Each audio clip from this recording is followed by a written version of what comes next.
I have a huge amount of love and respect for Clarence. If you've been following me for more than a day, you will know that I have a long history with this brilliant French brand. I first used them in my 20s, I worked for them in my 30s, and now I'm telling you about their brilliant new version of the iconic double serum. Unbelievably, now in its 9th generation and undoubtedly regaining its cult status, it is quite frankly a sensational upgrade. Rooted firmly in the performance Clarence is known for, double serum now targets signs of aging linked to lifestyle. Think pollution, blue light, sun damage, and UV, with 5 new actives and a potent Provençal reed extract that tackle this head on. I love the luxe texture, the elevated peptide and squalane formula, and the pack's innovative new dosage pump. Used daily as your treatment step, the results in 4 weeks are impressive. After 5 years of research and 6 patents to reach this version, it's absolutely been worth the wait. The Clarence crown is firmly back in position. There are a few things in life that just keep on giving for $3.99 a month. A floppy fuel station sarnie, 1 small cup of bougie overpriced coffee? I don't think so. Or, for the same price, you could be getting a month's worth of skincare insights and know-how from yours truly. A wealth of fresh, expertly written articles on all things skincare and beauty. From our free-to-download version for essential educational content to our elevated premium experience, the Skinrock app will revolutionise how you shop and learn about skincare. Whether you're a novice building your first routine, an aficionado wanting deep scientific expertise, or someone looking for the inside scoop on beauty newness, it's all in one pocket-friendly place on the Skinrock app. With simple-to-use functions that let you filter for your personal profile, save your favourite content, and explore a vast product library with ease, it's no wonder it's called the Google of skincare. Unlock a world of incredible premium content for just $3.99 a month, $34.99 a year, or get a special discount via the podcast with code CHPOD to get £10 off your annual subscription. Welcome to Glad We Had This Chat with me, Caroline Hirons. It's your one-stop shop for all things skincare, beauty and beyond. My guest this week is a fellow brand founder who also started on the shop floor. A brilliant makeup artist by trade, she is the visionary behind the multi-million-pound cosmetics line VIEVE. Last year, she earned a spot on the prestigious Forbes 30 Under 30 list, a testament to her remarkable success in the beauty industry. Please join me in welcoming Scotland's finest, Jamie Genevieve. I mean, it's quite busy. Oh. Wow, that was very official. No, very good. Take one makes me nervous. What if it's 45 takes? Oh, she's fucked it now. I've got to do it again. Yeah. Joking. All right, mate, how are you? I'm good, how are you? I'm good. Thanks for coming. Oh my God, it's a pleasure to be here with you. It's a bit more bougie this season. I love it. It's a bit more comfy and cosy. I do. A bit I more think that. comfy chair, higher table, brews. Oh, that you can't really class that as a brew, though. Listen, if you've not tried it, I think you should. Well, no, maybe not Nah. you. You know exactly what you like. That's not, just no, viewer, that's not tea. It's basically a tea bag that's left in. I don't know how long, because I actually do not make tea at home at all. Tea bag and then a tiny bit of sugar and that's it. It's like a herbal tea take on builder's tea. Okay, except I can't, let's just not even. How are you? I'm good. What are you doing in town besides seeing me? We've got a mixture of things. This always happens when I'm in London, and basically because I'm so stubborn and I refuse to leave Glasgow, because that's where my family is, it's where my home is, it's where I go home from the busyness of London. I really like the kind of mixture. So whenever I'm down, we like pack it back to back. So I did a masterclass last night. I'm chilling with you this morning. We've got like a panel. I'm in the office for a bit, which I do love. I love getting to come down and then go in the office just to be with the team, because it's kind of like I work remotely a lot of the time. Yeah. Surely that's the dream though, right? It's great. I really love it. I think as well, just because Romy is still young, I finish up my meetings and I get to go downstairs and see her straight away, because she's not quite a nursery yet, she's just starting. So it's quite nice just to feel the kind of buzzy family home when I get out of my like office from upstairs, up in the attic. And how's VIEVE? Well, actually before that, what you're doing now, would you have thought you'd be doing what you're doing now like 5 years ago and 10 years ago? Absolutely not. Absolutely like, not. Absolutely not. No. And I think it's so exciting the way that it's kind of developed, because along the way, I think my ambition, I do have ambition, but if you were to ask me 10 years ago, what would I think I would be doing? It wouldn't be this. And I think it is maybe a slight born and raised in Scotland self-belief issue. I think a lot of people up there do have that. I think that you don't want to set your sex as well. It's up to you. Set your sights too high in case you don't get there. I think that's a bit of a protective thing maybe, but I think the thing is I've just been happy doing whatever I was doing at that time. I loved being a makeup artist on counter. I was so happy, especially, I had this little Instagram following that was growing, which kept me busy on counter. So I made my targets every week. So I would get my 2% commission. 2%, nice. Yeah, and that made all the difference to me. So I remember at that time I was like, oh my God, I've made it. I've got my customers that come to me all the time. I make my targets all the time. The company's happy. Happy days. Yeah, so I was happy, and then when everything just started growing itself and all these opportunities started coming in, it really was the support from other people and almost kind of kicking the arse, like go and try these things. And how did you go and try?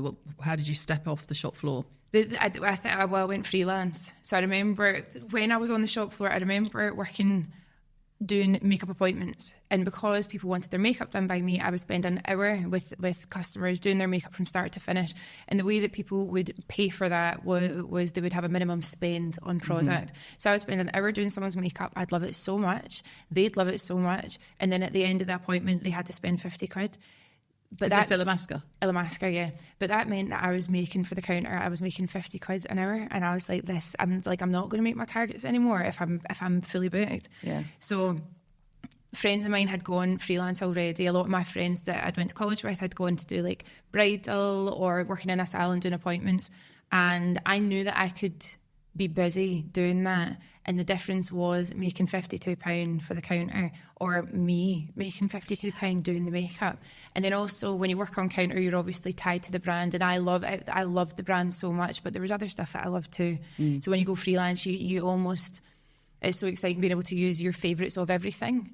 And I'm such a beauty consumer that my kit was so good. My kit was great, and I loved replenishing my kit. I remember going to Debenhams and spending a fortune on MAC and getting everything just looking so, and cleaning my kit at the end of the weekend. I just loved it. Yeah, I just loved it. I loved it all. So that leaving counter to go freelance was scary. Because of the stability, and I suppose like believing in yourself to, I know that I can be busy doing these appointments, but when it's just up to you, you do kind of sit and go, am I sure? So that was the first kind of kick, and I only did that for a year, and all my socials and stuff continued to kind of grow. And I've definitely told this story before, but I remember finding an email in my junk from Urban Decay inviting me to Los Angeles, and I wasn't going to be able to do it because I had someone booked in on Friday for their makeup. So, my first thought was, I can't go. And then it wasn't until people around me were like, you're nuts. Crazy. Yeah, you've lost your mind. And then actually so weird, I got a message from that same customer saying, it was me, that you can't, that you had to like move so you could go and do that. And people are so sweet to me. They message saying that they're so proud and they remember me from doing their makeup back in the day. I get loads of people in real life as well that come to our pop-ups that share these stories. So it's really nice. So that, again, that was almost like a kick up the arse for my clients that were like, go and do this. Like, you've got these opportunities. So I did. And then I think the biggest one was moving from that super like busy. I was so lucky. I was so busy as a digital creator, as an influencer. But I always wanted my own brand. Always. Did you? Always? Always. I remember. From when? From when you were working on counter, or from when you went freelance? So my first counter was Estee Lauder, and it taught me so much. That training? It's so good. Estee Lauder training. And I took it so seriously. Like, anyone that I worked with or worked for, I would put everything into it, because I think at the end of the day, I just wanted to make them proud. Yeah. Because that's maybe how I feel, like that I've got this worth. So I loved Estee Lauder, but when I moved to Illamasqua, it was much more artistry. The products were so good. I think it's almost like the consumer-friendly Kryolan, the proper pro brand. I'm sure it was the same labs and things that were making these products. It wouldn't surprise me, because Alex Box was... I'm sure that I've heard that in a podcast or something somewhere, but the textures, the formulas were so good. They were so ahead of their time when it came to inclusivity. When I worked on that counter, I had all sorts of customers. Like, it wasn't, Estee Lauder, there was kind of like one type of customer that I would serve, and I loved them, and they were as sweet as anything. But when I went into Illamasqua, chalk and cheese. It was the breadth of customer and the different types of people that I would get. What it taught me about myself is that I am a bit of a chameleon. I can really help people you know, it's a service industry. You're there to help someone, and it can be quite an intimate thing, beauty and makeup. Even the masterclass we did yesterday, you know, it was a brush along, so we were all going to do our makeup together. I love that. It was so fun. It was so nice. Brush along. It was great. But a couple of the girls came with their makeup on, and it's because they just didn't want to come in with no makeup on. But they, you know, they took it off and then they redid it, and they felt great and they looked great. And I think that's just, it's an intimate thing, and there's quite a lot of trust there, I think. So working at Illamasqua, learning how to properly communicate, but also serve these people, and the kind of softness you have to have sometimes, and you know, and then on the other end of the spectrum, I'd have people that were so like flamboyant, outgoing, that knew exactly what they wanted, and they were, you know, fluent in beauty. They knew exactly what products that they were after, and I just totally thrived. But it was during that time, I remember we'd get new collections in, and I would look at them, and I'd start thinking about what I would have done differently, and that's the cincher, isn't it? Yeah, and I remember even then, I remember thinking of names, you know, on a quieter Sunday, and I was always by myself. If I'd done all my work, I would literally just sit with my notepad and start writing out ideas. I would always use that as like my admin day. It's terrible. But I would. We all did that on counter. Don't worry. I would sort out my personal finances. I was very organised. My Virgo moon was screaming, but I would sort out all my personal finances, and then I would start really like mind mapping what ideas could look like. But it's so weird. As soon as I felt that dream starting to kind of fly a little bit, I'd almost be like, get a grip. You're not going to be able to do that. So how do you go from get a grip, I'm not going to be able to do that, to where you are now with VIEVE? I think being okay with feeling uncomfortable and pushing through that.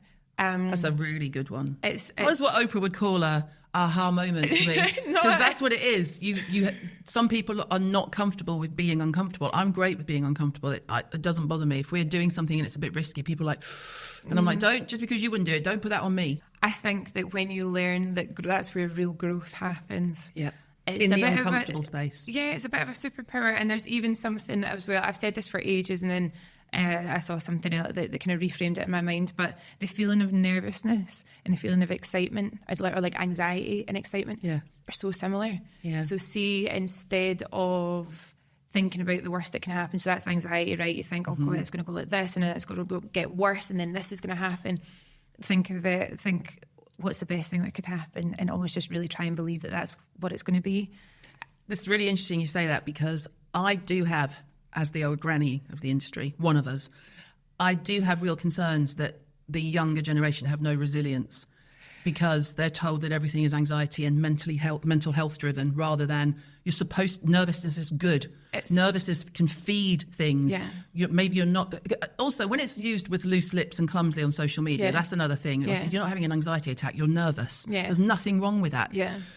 I think unless you have a proper anxiety attack, then you would never you know be exactly so like. anxious. Are you though, or are you just excited or nervous? Yeah. You know? And it's been able to push through that uncomfortable feeling that gets you to the places that you really want to be. So I think it's a combination of things. I think that I've talked before that my community they're so nice to me. They're so supportive. But you give what you get.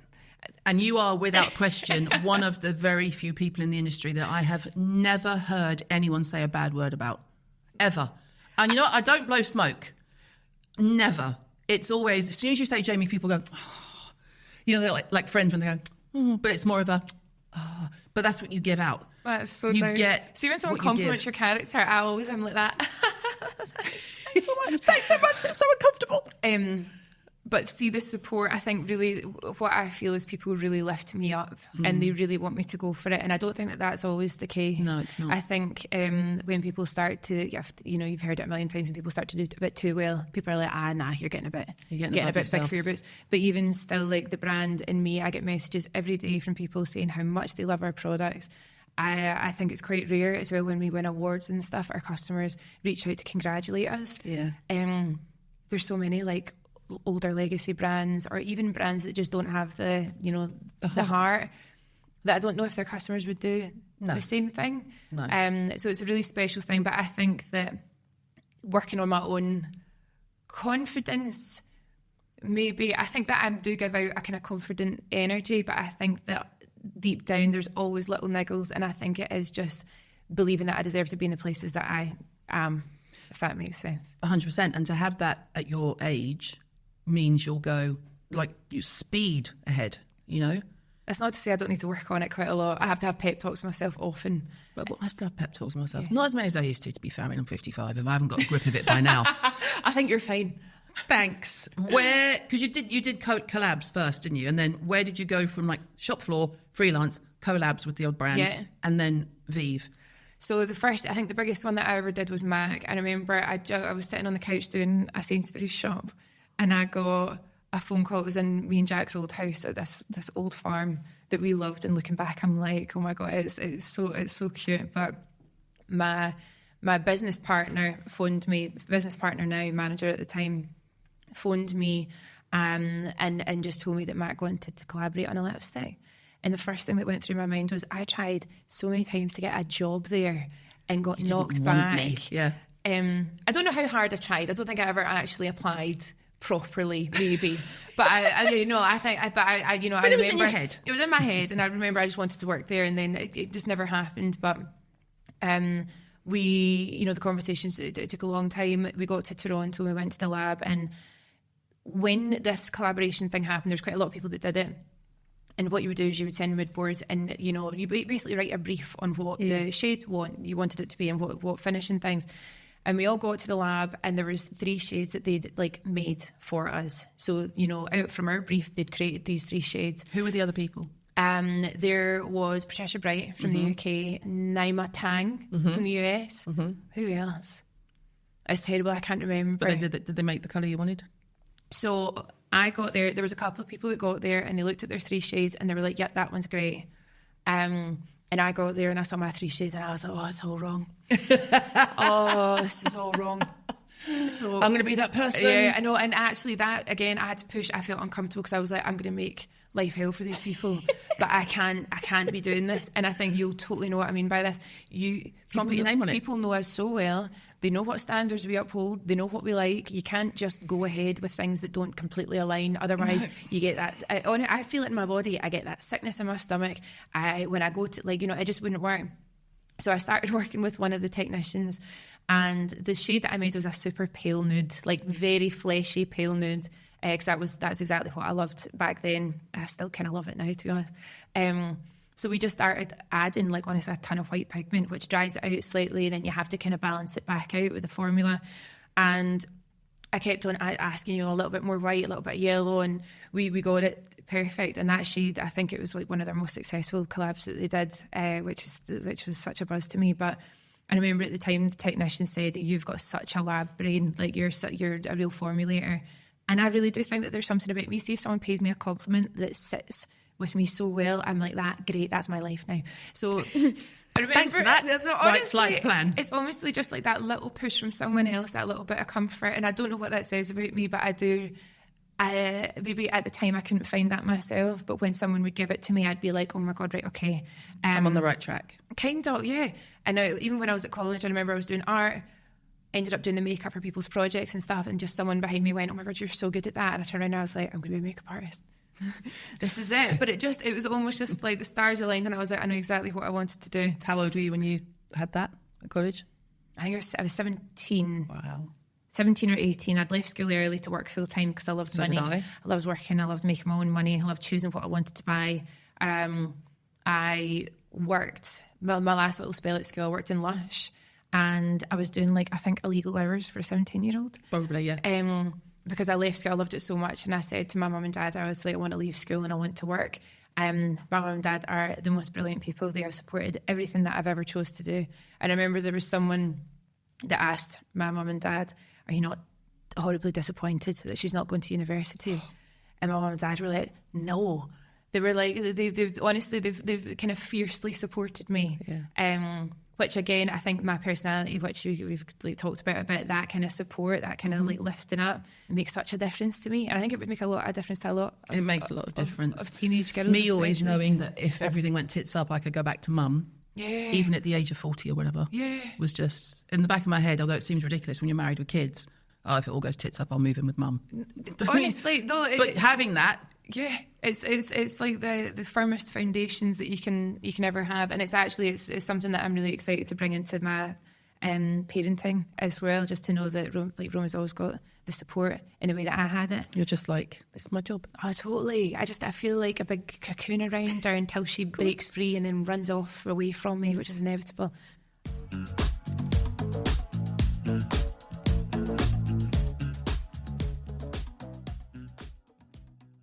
Strap yourselves in, people. I'm going on tour for the first time ever, and I'm so here for it, bringing our wild and wonderful Glad We Had This Chat podcast to a venue near you. Promising you an unforgettable night of unbridled honesty, unfiltered opinions, F-bombs and fearlessness. Come join me and a stellar lineup of special guests as we talk all things skincare and beauty, along with frank discussions about life's adventures, challenges, highlights and joys, with exclusive on-stage skincare demos, entertaining Q&As and a healthy dose of unscripted hilarity. This is Caroline Hirons, me, live and apparently on steroids. It's happening. Get your tickets now at carolinehirons.com and secure your spot.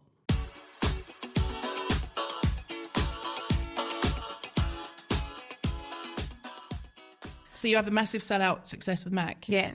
VIEVE. Was that next? Literally, did that go, okay, we could do this ourselves? I actually think that might have been a bit of a catalyst for it, because 2017 was the MAC lipstick and VIEVE launched 2020, and all the time between that was working on it.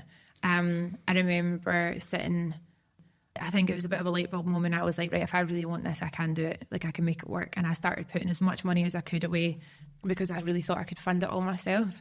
And that was my plan. And then as soon as we started working out the costs and the kind of like the order numbers we'd have to do to even sustain a launch, because it's so weird, right? You launch as a brand that people are already interested in. Like, you know, you've got you've got an audience. You've got this first shot, and I've said before, but the first time someone bought from VIEVE, I wasn't nervous about it. It was the third time.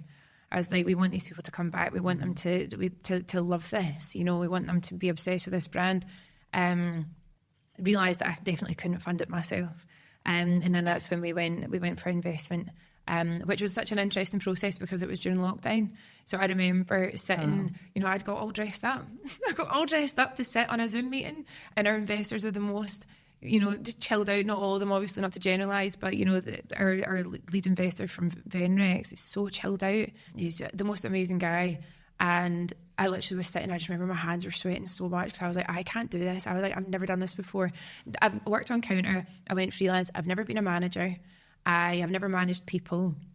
I have, you know, there's just so much that I was wildly aware of, and that little part of my brain was like, you can't do this because you've not done this. You didn't go to uni, you don't know anything about anything when it comes to this stuff. But you can literally learn anything. You can learn anything and then see the things that you don't think are actually the best things for you to learn. You get other people that are brilliant at them. Yeah, you hire other people to do it. You hire people that are better than you at all of these things, and that's exactly, I think the VIEVE team is like testament to that, because everyone is shit hot. They're so good. And they all care about it almost in the way that I care about it. And that's like, what more can you ask for your team? But definitely that MAC lipstick and that sellout, it gave me the confidence, like I made something really good and people really loved it. And I know my audience, because I even was met with resistance when it came to the shade a little bit. They were like, it's not very commercial. It really annoys me when they do that. Like, why don't they trust that you know your audience? But I think what an amazing test for you to push through that again and be like, no, I'm really sure. And it worked so well that, you know, I think as well, because I'd been thinking about it for so long, you know, at this point, I'd been thinking about it for like 9 years or something. I kind of knew exactly what I wanted to start with. And I think the key was starting. I could have pondered it for so long and gone back and forth and figured out the holes and the problems. But I think just launching with something that I thought was so great. Taking the first step. Yeah. What did you take from what you learned on the shop floor into business? Because you said you'd never been a manager, but the skill set you learn when you're in the service industry, I think is kind of unique. I mean, you kind of have to, you said chameleon, you have to know, you have to pick up on everyone's signs. So it is, in a way, it does teach you leadership, because it also teaches you about the human race, or the GP, as we all call them in the general public. You can so see in the team who's worked on a shop floor and who hasn't. And I'm sure I read something as well that everyone in your team should work in customer service for a day. I don't know about that. I actually don't. I'm not sure about that. Well, Lauder everyone in head office has to work on the shop floor in London during December. That's honestly, they all get sent to the shop floor. It's genius. And I think we've done that in a small way, because whenever we do our pop-ups, they're so mental that a lot of the team come up and pitch in. And, you know, all levels, all different sectors and things, and they chuck themselves in. And the buzz that everyone gets is different to anything that you'll get in head office. I think that from Counter, it's everything that I learned on Counter I brought to this, and I think it's the way that we talk to our customers. And that's for you. I think that's what translated into YouTube. Which YouTube is such an amazing place, because it's changed my job from working one-on-one with a customer to one on hundreds of thousands of people. But I talk to them all in the exact same way I would talk to a customer in front of me. And I think building a platform in an authentic way, it holds you accountable, because people know what you're like. I think that if it's built on false pretenses, you will not be able to keep that up. I can't imagine how exhausting it would be to put on a persona. I can't see you with a persona anyway. What would you be if you had to put on a persona? What would you be? Posher. Wealthier. Posher. Wealthier. Sitting up straighter. Lashings. Better dressed. Lashings. Always clean hair. I think, I get that. That to me is posher, but I know a lot of posh people with dirty hair. So okay. But for me, it was always just me and my camera. It was just like me talking to a pal. So I think it's like the questions you ask, even it's not making a product and then chucking it out onto market and saying everyone needs to buy this. It's asking our customers, well, what is it that you actually want? And we are at a stage where we're able to really still communicate with the customer. You've got a built-in research team. Oh my God. You just have to ask one question on social and you get answered. You're the exact same though, and people tell us all the time that you just cannot buy that. But they also have no problem telling us what they want and what they don't want. Yeah. Which I love. Yeah, no, it's so valuable. It's so valuable. Did people, when you were going for investment, because investors, if we are casting a sweeping generalisation, are generally middle-aged white men. Yeah. When you're sitting in those boardrooms and pitching to people, did they get what you brought to the table? Did they understand the power of... Because it's not just following, it's reach. Following is one thing, but it's interesting because Instagram have just changed, haven't they, how they're going to measure. So it's more like likes and reach rather than how many followers you've got. It's how engaged they are. And I think that's brilliant. Did they understand what you brought to the table? Yes, they did. I think as well, the investment process for me was, I think, super smooth in the sense that the way that I talked about the brand and what it was I wanted to create, it seemed to really resonate with them. And there was parts that they maybe challenged on or questioned, why another makeup brand. But the way that I described, working on Counter, in-house for these brands, but then working as an influencer and working with all of these brands, all of my favourite brands that I still love and I still think are brilliant. But I remember thinking... There are some brands that have such a great soul. Their purpose is really solid, but the products aren't very good. Who would you put in that category? I'm not saying it. I can't. I knew you were going to make me do that. Well, you brought it up. No, I know. There's some... Oh, God, no, I can't. Because I want to screenshot it and then send it to them. Okay, so... Without naming names or naming names of who do you think was doing it well that you thought I would like to emulate that with my own brand? Oh, that's like okay. Okay, that's nice. Okay, so we can be positive. Okay, that's nice. I like that spin. Do you like that? Yes, I do. See what I did there. So for me, you get brands that have a great soul and a great purpose. So I would maybe put. Like Rare Beauty. I think that Selena's done a really great job. And actually, she's one of the brands that doesn't come under one of these three buckets. I think that they've actually kind of got it all as well. They're going to kill it. I think she's going to, when they sell, because they're for sale, I think she might be the first 3 billion. Wow. They're going to kill it. No, I wouldn't be surprised. They're making silly money. Silly money. But what an amazing thing when you get this trifecta, right? So the thing is, it's a great soul, it's great purpose, and it's basically wanting to make your customers feel great. I think at the end of the day, that's what the beauty industry is for. And she skews younger, which is even better because they're so big on the mental health aspect. It's absolutely amazing what they've done. So I think that's a bit of a shining example. Then you get brands that maybe don't have as much of a soul. They're more pro artistry, but the products are really, really good. But when it comes to actually trying to connect with that Makeup brand, Forever. Honestly, like pro brands, it's just who's there? There's no face. They're so focused on the product that their customers are all here and they're like, yeah. In a minute, we're just going to make in this lipstick. It's that, but which I get, because as an artist, you could go down that hole, because when I'm, working on product, I don't really want to talk to anyone. I'm like in this hole that I'm really enjoying, and sometimes it takes a wee while for me to pull myself out of it. And then you've got brands that are a bit faceless. You can't really relate to anyone within the brand. You're like, I don't really know if this is for me, because I can't really see myself represented, but also they don't really have a tone of voice because there's no one leading this brand. So that's when I start talking about founders. And then sometimes you get brands that have founders that are just not relatable at all. They're a wee bit of a character within the brand. Would you like me to help you on this part? No, because I can do it from skincare. Okay. So J-Lo. Oh, bless her. Brad Pitt. Jared Leto. Like, pick one. Celebs who think, I could make money. Then the difference is Selena. So Selena, we do have to hold her up as something that's been done brilliantly. Yeah. Because she's a celeb. And Rihanna, totally. She puts in the groundwork as well. She puts in the You know that Rihanna goes, that colour is disgusting. I would never give that to my people. Yeah. And that's what you need, whereas I don't think J-Lo's been near olive oil. You said it, not me.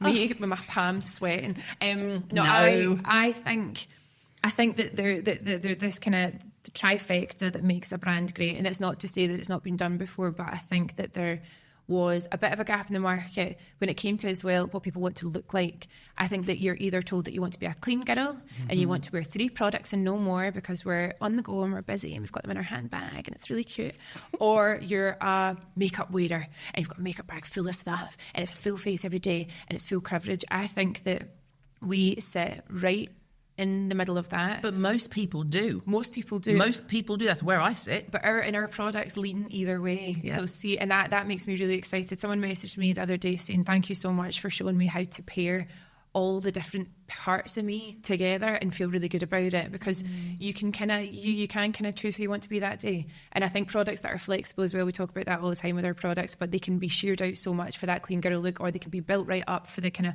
more fuller makeup wearer. But it's also been unapologetic about where you sit on that carousel. Yeah. This is who we are. This is what we do. Yeah. And I think as well, so I think that's really what I envisaged when it came to VIEVE, and it made me really excited because also we're friendly. You don't walk in and it's not intimidating. It's not intimidating, but we actually are maybe quite cool, but cool people don't say they're cool, so we never say that. We never say that we're cool. But it's a cool brand, and we're unapologetic about wanting to be ourselves and feeling good about that. But deep down, we're actually probably not very cool because we like rotting in bed all day on a Sunday, and we like, our makeup brushes aren't always spotless, and that's all right.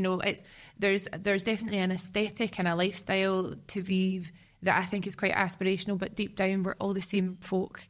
And we all like different things, and I think it's that breadth of customer as well that we serve, because in the pop-up we've had 3 generations, so like quite often now we have a granny, a mum and a daughter, and they all love VIEVE and they all love different products, but they all feel really welcome and they all feel really excited about it, and that makes my heart sing. That makes me so happy.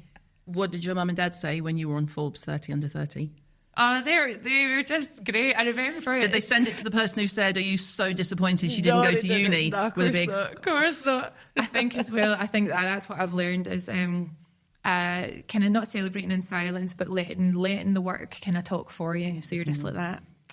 Yeah, we did. It's not that bad, is it? Yeah, we did. The Forbes 30 under 30, it reminds me almost of hitting 1 million on Instagram back in the day. I thought that there would be gold lights and fireworks going off, but I remember I just got sent this link and I was like, oh my God, I'm on it. But for me, that was such a huge moment because, again, it was the same thing. It was a dream that I had that I never said out loud because I was like, don't be so stupid. Don't be so stupid. You're not going to get that. But I did. And right in the nick of time, because I turned 30 like 2 months later. I mean, but well done, because there isn't any Forbes 55 under 55, so I'm never going to have anything like that. That ship sailed. It's such a funny thing. I think maybe as well because I am quite stubborn. No. Yeah. No. Of course. You? I feel like we all are, honestly. Of course we are. I think there's a part of me, I remember filling out that Forbes thing and it came to education and I was looking for my college degree and it wasn't on it because it doesn't class, it doesn't rank. And in that moment I was like, I'm definitely not going to get it then. And then when I did, you know, it just makes me feel really proud. I've spoken at college before, and I think that there used to be this pressure on kids going to uni. But my God, see if you actually just fueled what it is that you really love doing, the world would be full of people that are happy and able to create something amazing for themselves. And not in double-digit thousands of pounds and dollars in debt. Yeah, I'm not saying don't do it if you want to do it. You know, me and Jack have talked about this with Romy. If she turns around to me and says, I really want to go to uni to be a lawyer, I'd be like that. Oh my God. Amazing, great for you. How cool are you? Reese Witherspoon, Legally Blonde. Like it's hard? Yeah, yes. And I love that. Oh my God, that really resonated with me when she said that. What, quote. Like it's hard? Yeah.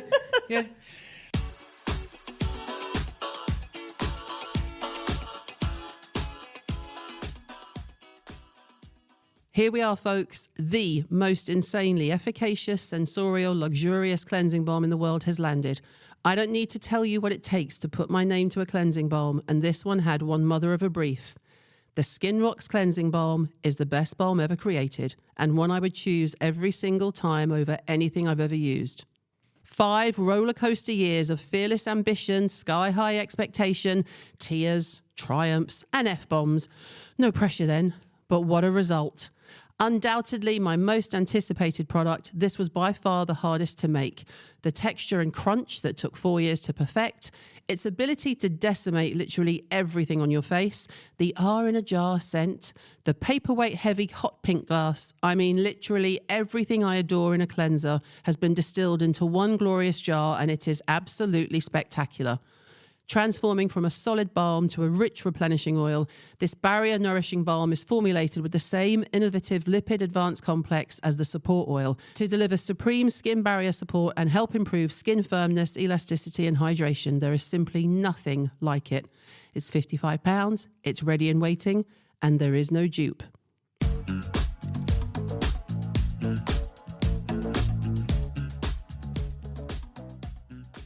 Okay, if we don't go down beauty and skincare, I know I'll be in a lot of trouble.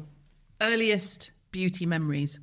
So I've got a really nice one. It took me just to actually for this to surface, but sitting in the back of our car watching my mum do her lip liner in the car mirror. Wow. And she's still like this. See, even if I do her makeup, she is in the mirror like this and she's fixing it and she's doing that was my mum. She's so it's wow. so precise. And actually I love the way that my mum's beauty has kind of changed through the years, because my mum's super holistic. Anyone that knows me, she really looks after herself in the way that she is so unapologetic about doing it the way that makes her feel good. But watching her do her lip liner, I was proper transfixed. And also, how old are you at that point? I must have been 4. Must be. I've got a lot of memories that are quite early on, but I remember as well the feeling, and I think that kids, especially girls, will always have this with their mum. But when your mum feels and looks great, or you can see you feel great. If when mum's okay, you're okay. The best of with mine, it was my mum, the last whiff of perfume as she left the house. Yeah. If they were going out, or if she was going to work in the morning, it was a winter's morning and I was going to school and she left the house with a waft of generally number 5. Yeah. And I'd go, oh, mum's going to work. I'll go to school. Everything's fine with the world. Yeah, literally.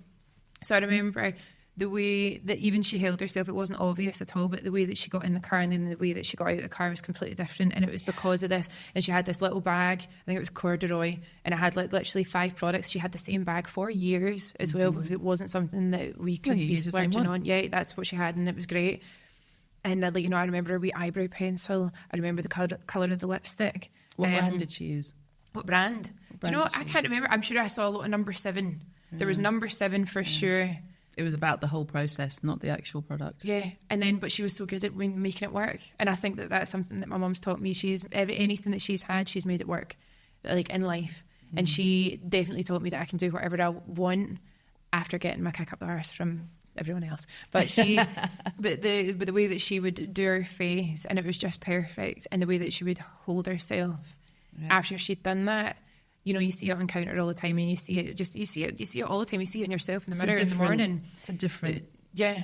Ready. I wish mine was more like that. I sit like a prawn. I'm ready. I remember to keep sitting up, because with the first season, I get so into talking to people, and I had to go at all this. I was like, why are you letting me sit like I have no spine? Like, just now I have to keep going, like, no, sit up straight, don't slouch. I'm terrible for that. But no, she does. And then, you know, my mum's just so gorgeous and so tall. And I remember just being so proud that she was my mum. And she, oh my God, I still feel that all the time. I spend a lot of time with my parents. Good. Still. Oh my God, yeah. No, obsessed with them both. Well, moving on before I lose it. Yeah. What was the first beauty or skincare product that you bought with your own money? Or both, actually, makeup and skin. I remember going into Boots when they had 3 for 2 at Christmas, and you know the Natural Collections body stuff. I had so much of that on a shelf so long it would go off in my house. So that's really. So you kept it as a. I kept it good, which I don't do now. God. I don't do that at all now. And anyone that tells me that they bought like one of our candles and not burned it yet, I'm like, burn it. Burn it. I always go, and I don't like to be graphic, but I always go, you could be hit by a bus on your way home. And then you've not that burned your candle's candle. going to be going to someone else. You haven't even smelled it. I wear the shoes. I wear the clothes. I've used Don't the save stuff. anything for best. But I used to. So that's where I first felt pride in my collection, and it was like the body butters that had swirly shit in it. It was so funny. And then I definitely had simple. I used to have my little simple skincare routine, so the simple stuff. But I had the first real memory I've got of proper buying beauty for myself was when I worked full time in All Saints when I was 17, and I got my first big girl paycheck, and I walked down to Fraser's and I went to Chanel, and I got. You went to Chanel? No, I knew like I've liked nice things for a long time. And it's not even first paycheck too, you bougie cow. Yeah, I know. And I walked I'm going in, straight to Chanel. and I got for you. A little eyeshadow quad that was like cool tones, you know, the wee bulbous eyeshadows. Brilliant. Loved it. And then I got my Chanel foundation. I don't know who I am. I spent all my money on makeup. And then I remember they gave me a little sample of their moisturiser. It was like a blue tinted Hydra. Oh my God. But I remember I went and put it on, put my foundation on, and I was like, I am amazing. I am unbelievable. I'm better than him. No, I would never say that. But I was so buzzing with myself. And then that became a routine. Every time I got paid, I would go, and I was always in quite smart with money. I would give myself a good amount that I felt like I was spoiling myself. But I was still saving up the rest because I lived at home. Nice. It was great. Best of both worlds. Yeah. What did you maybe not do well? Did you have any beauty disasters along the way? Like I've had an extremely dodgy perm. Have you? Oh yeah. There's no need for it. I really did. It was the 80s. Everyone did. Was it kind of cool or no? It's just literally like a curly Deirdre Barlow perm. Oh my God, I was like terrible with it. I did. Especially with the height as well. We're so tall that it's just I looked like a lollipop. I looked like a walking wig. And I had a beautiful bob before that. So it went bob and then it went curly. It was horrendous. But when it grew out, when it was really grown out, it was the best hair I ever had because it had this like long kinky wave, but it took years. Oh, I've seen so many pictures of you when you were young. You're so gorgeous. You've literally not changed. You need to see. You're blonder.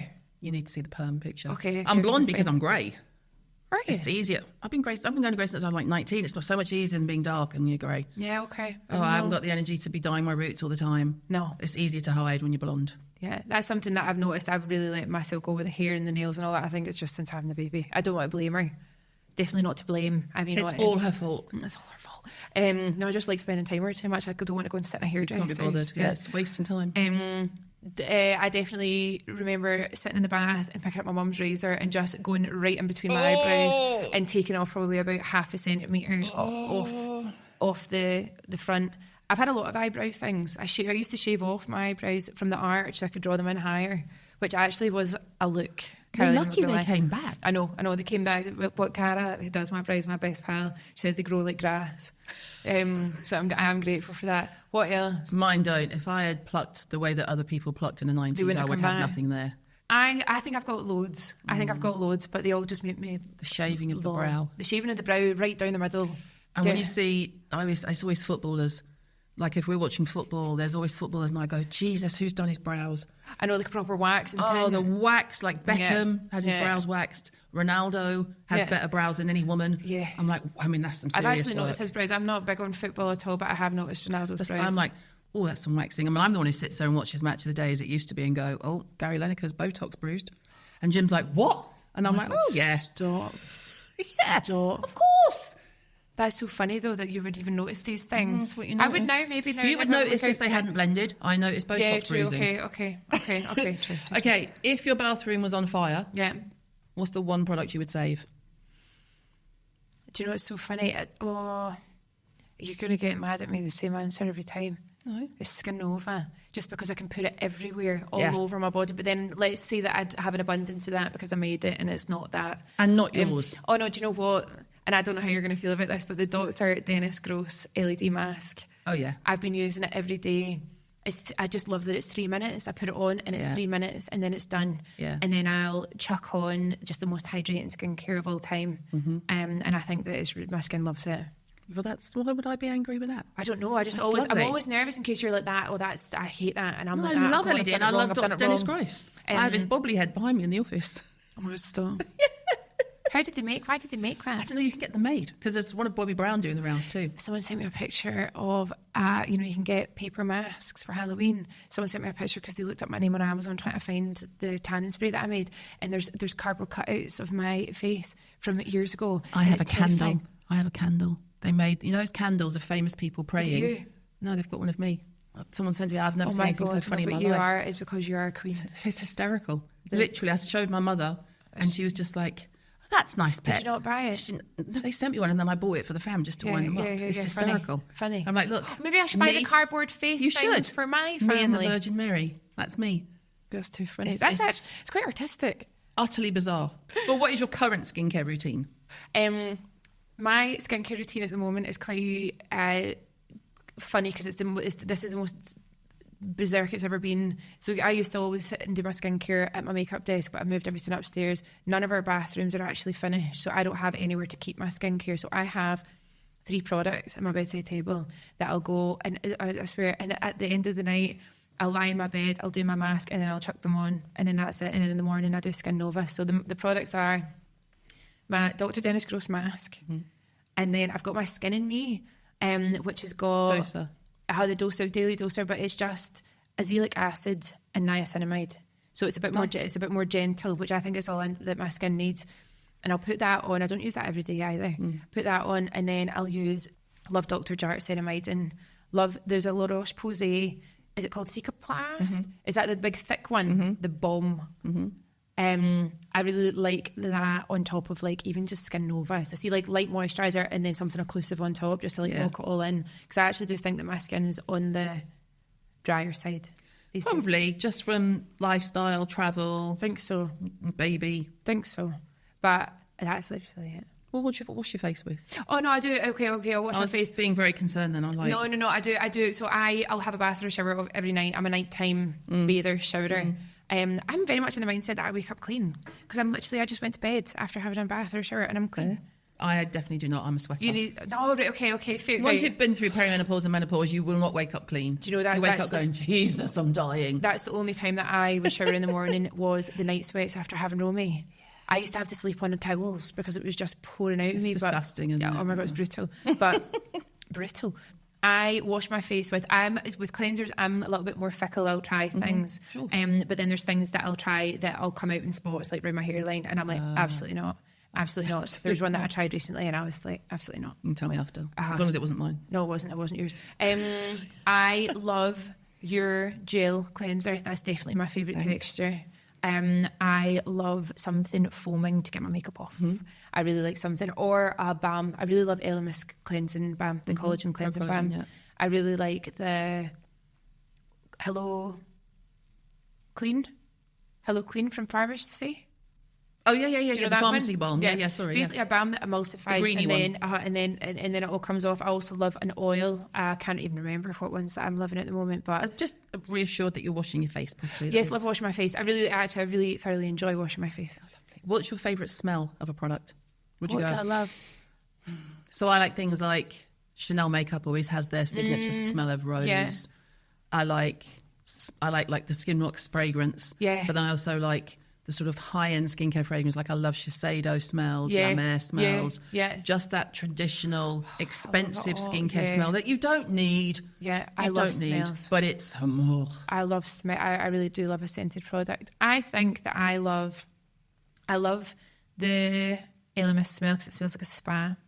I love, honestly, everything that you've just mentioned. I actually think that I just like smells. Yeah. I just like a scent. I love the Skin Nova fragrance so much. It's the same. Have you tried our setting spray? Yeah. Because it's the same scent. And that to me is like fresh air. I love the scent of your cleanser. I love the scent of... Oh God, I really do think like there's not everything. There's not really anything that there's some vitamin C's I hate the smell of because they smell like bacon. Well, they do stink. Yeah.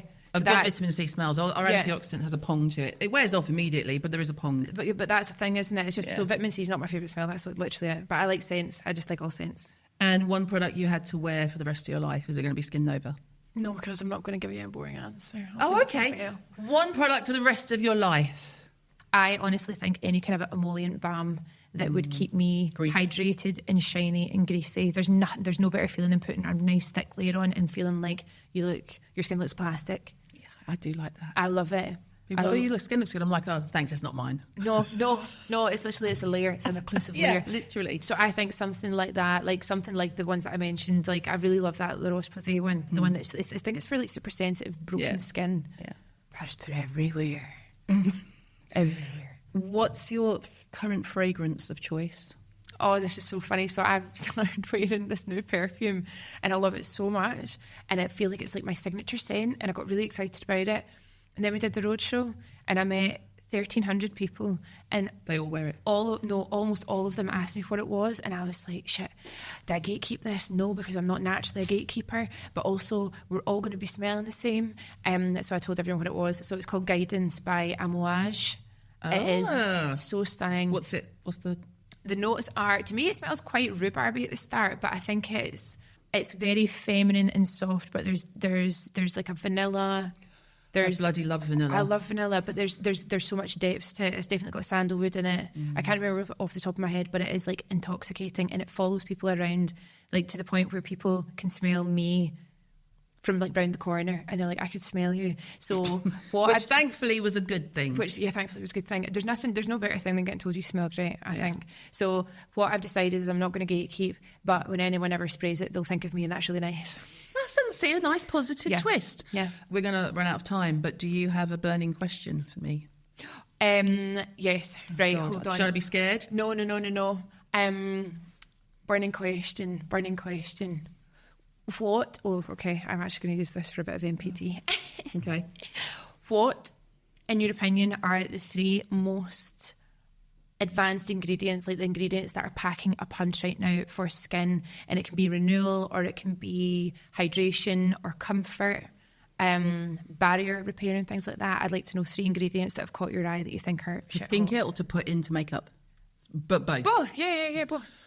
Oh, God. Somebody write this down. Asking me an actual question. I would... Okay, so I'm a basic bitch. So glycerin. Yeah. Because you can't go wrong. It's really hard to have someone who's allergic to glycerin. It does exactly what you said and exactly what we love, which is just that layer of grease. Hydration. That isn't greasy. Yeah. I think hyaluronic acid and niacinamide have been done to death. Yeah, I think you're right. I think that there's They've been done to death. I think it would be really interesting to make a makeup product for redness, anti-redness, that had azelaic acid in it. Oh, nice. You can have that for free. Can you overdose on azelaic acid? No. It's really gentle, and it's safe for everyone. So even if you're preggo, is it good for your body? It doesn't do anything harmful. So you can just. But it's like a gentle resurfacing, right? Because that's what acids do. Yeah, it's more. Yeah, and it's good for like pigmentation. So it's what a lot of derms would push pregnant people towards when they're not on retinoids. Got it. I feel like this is worth like thousands of pounds. You telling me? No, probably is, but you can have it for free. Thank you. Thank you. Welcome. And then I don't know. I suppose skincare wise, we are looking at things to help pigmentation big time next year. Okay, that's what I would say. Is that quite a tricky area? Well, it's expensive. Okay. Because you can either do it the generic way and just market it and say it's great for pigmentation, or you can do it properly and do clinical trials and it costs you a fortune. Yeah. I got quotes through for a clinical trial the other day. It was £80,000 and I'm like, okay, great, love that for me. Why did I go down this road? I know why I went down that road, but it still makes me go squeaky bum. Yeah. Because that I could spend $80,000 and it might not work, and then you've got to scrap it. I know. That's the scary part. Have you got down the road with a product? I'm totally interviewing you, but have you got down the road with a product that you love and it just didn't make it to market? Technically, yes, but only because we had to take it away and fix it and then put it back. Yeah. What took the longest? What have you had the most iterations of? Because we had cleansing balm, moisturiser, absolute nightmare. You hated it. Well, love it now, but nightmare. Found the process for mascara horrific. I can imagine. it's just kind of soul crushing to a point. It's everything. It's the vessel, it's the brush, it's the hole, it's everything. And then it's when your labs or manufacturers make a mistake themselves. And you're like, you guys, why are you guys making mistakes? I can make mistakes. I'm prepared. Yeah, but been there, done that. But I think as well, when anything like that happens, I'm always like that. It's fine. So what are we going to do instead? What can you do? And I think that's the beauty of having, you know, a team that's flexible. We are quite agile still. You guys will be the exact same. So we make it work, and we actually try and see it as an opportunity. You have to, it's your mindset. There is absolutely no point. Like, we've had things where the lab have made mistakes and manufacturers have made mistakes. I love them. I love you. Yeah, I know. And actually, I've loved mine too, just in case. But there's the odd thing. And I think they're like nervous when they have to make the call. And I'm like, well, what can we do? I know it wasn't done out of malice. Yeah. It's out of our control. Yeah. I'm not going to stress about something I cannot control. No. That's the biggest waste of time for me. It is. And energy. Why would you bother? Let's pivot. Yeah. Pivot. On that note, thank you so much. Well, thank you. I feel like all I did was just bombard you with questions. I feel like all I did was talk at you. That's what we want. It's a podcast, babe. It's fine. Good. Thank you so much. Thanks. You can hear much more from our chat this Wednesday in our listeners' questions episode, so make sure you tune in. Send your questions for me and my guest to answer to pod@carolinehirons.com. Until then, I'm glad we had this chat. New episodes are available every Monday and Wednesday. Follow or subscribe now on Apple, Spotify, or wherever you get your podcasts. Glad We Had This Chat is produced by Wall to Wall Media.